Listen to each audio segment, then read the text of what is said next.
ತಿಂಗಳಲ್ಲಿ ಇದನ್ನು ಈ ಪ್ರತಿಮೆಗಳನ್ನು ಮಾಡಿ ದಿನಾ ನೆನ್ಕೊಳ್ತಕ್ಕಂಥ ಕೆಲಸವನ್ನು ಮಾಡಲಿಕ್ಕೆ ಬಯಸ್ತೇನೆ. ಮತ್ತೆ ಅದು ಕ್ಲೀನ್ ಮಾಡಬೇಕು ಅಂತ ಹೇಳಿದರೆ ಅದನ್ನು ಕ್ಲೀನ್ ಮಾಡಿಸೋಣ, ಪ್ರತಿನಿತ್ಯ ಕ್ಲೀನ್ ಮಾಡಬೇಕು ಅಂತಕ್ಕಂಥ ಒಂದು ವ್ಯವಸ್ಥೆ ಮಾಡ್ರಿ. ಆಮೇಲೆ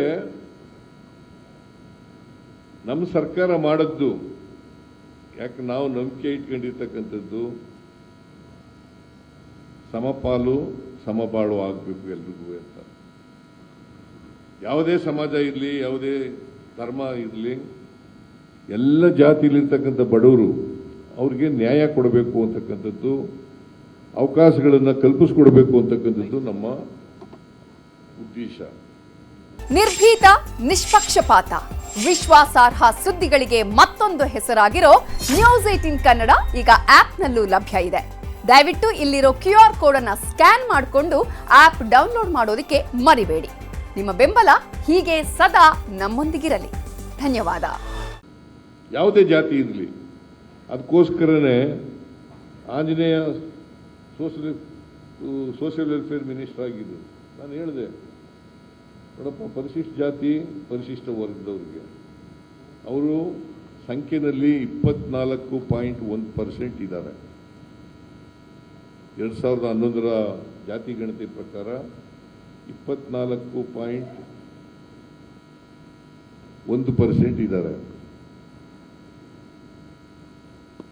ಅವರಿಗೆ ಅವ್ರ ಜನಸಂಖ್ಯೆಗೆ ಅನುಗುಣವಾಗಿ ನಾವು ಅಭಿವೃದ್ಧಿಗೆ ಖರ್ಚು ಮಾಡ್ತಕ್ಕಂಥ ಹಣದಲ್ಲಿ ಅವ್ರಿಗೆ 24.1% ಇಡಬೇಕು ಅಂತ ತೀರ್ಮಾನ ಮಾಡಿ 2013ರಲ್ಲಿ ಬೆಳಗಾಂನ ಅಧಿವೇಶನದಲ್ಲಿ ಕಾನೂನನ್ನ ಮಾಡೋದು.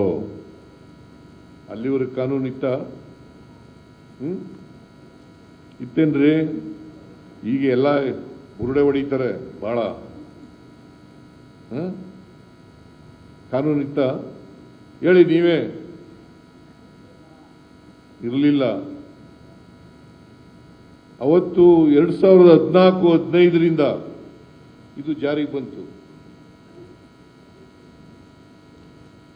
ಅವತ್ತು ಎಷ್ಟಿತ್ತು ಗೊತ್ತಾ? SCP TSP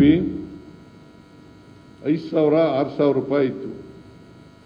ನಾನು ಈ ಕಾನೂನು ಮಾಡಿದ ಮೇಲೆ 14-15ರಲ್ಲಿ 15,894 ಕೋಟಿ ರೂಪಾಯಿಗಳು ಕೊಟ್ಟೋಯ್ತು. ಎಷ್ಟು? 15,894 ಕೋಟಿ. ಅದರಲ್ಲಿ 7% ST ಜನರಿಗೆ. ಈಗ ಎಷ್ಟಿದೆ ಗೊತ್ತಾ? ಈ ವರ್ಷ ಎಷ್ಟಿದೆ ಅಂತ? 25-26ರಲ್ಲಿ 42,017 ಕೋಟಿ. ಯಾರು ಮಾಡಿದದು ಇದನ್ನ? ಸಿದ್ದರಾಮಯ್ಯ, ಕಾಂಗ್ರೆಸ್ ಸರ್ಕಾರ. ಆಂಜನೇಯ ಏನು ಉಗ್ರಪ್ಪ, ಇದು ಹೇಳಲೇ ಇಲ್ಲ ನೀನು.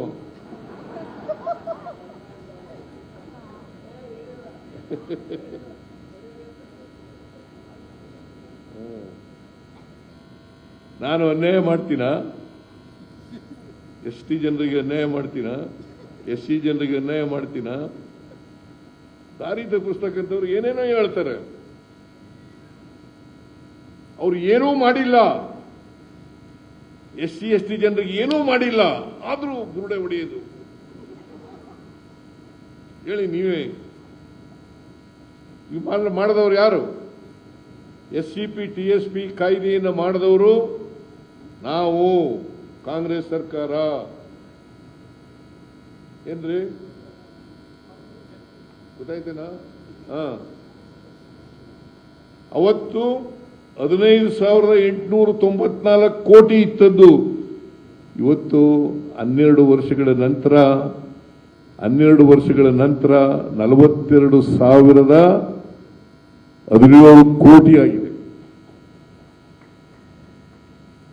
ರೆಸಿಡೆನ್ಷಿಯಲ್ ಶಾಲೆಗಳು ಮಾಡೋದು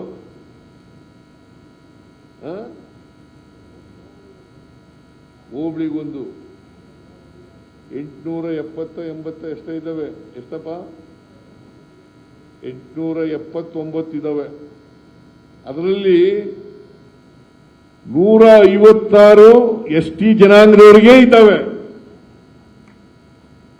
ಗೊತ್ತಾಯ್ತಾ? ರೆಸಿಡೆನ್ಷಿಯಲ್ ಶಾಲೆಗಳು ಕಳೆದ ವರ್ಷ 25-26ರಲ್ಲಿ 10 ರ್ಯಾಂಕ್ಗಳು ಫಸ್ಟ್ 10 ರ್ಯಾಂಕ್ಸ್ ತಗೊಂಡಿದ್ದಾರಲ್ಲ, ಅದರಲ್ಲಿ 19 ಜನ ವಿದ್ಯಾರ್ಥಿಗಳು ST ಜನಾಂಗಕ್ಕೆ ಸೇರಿದವರು.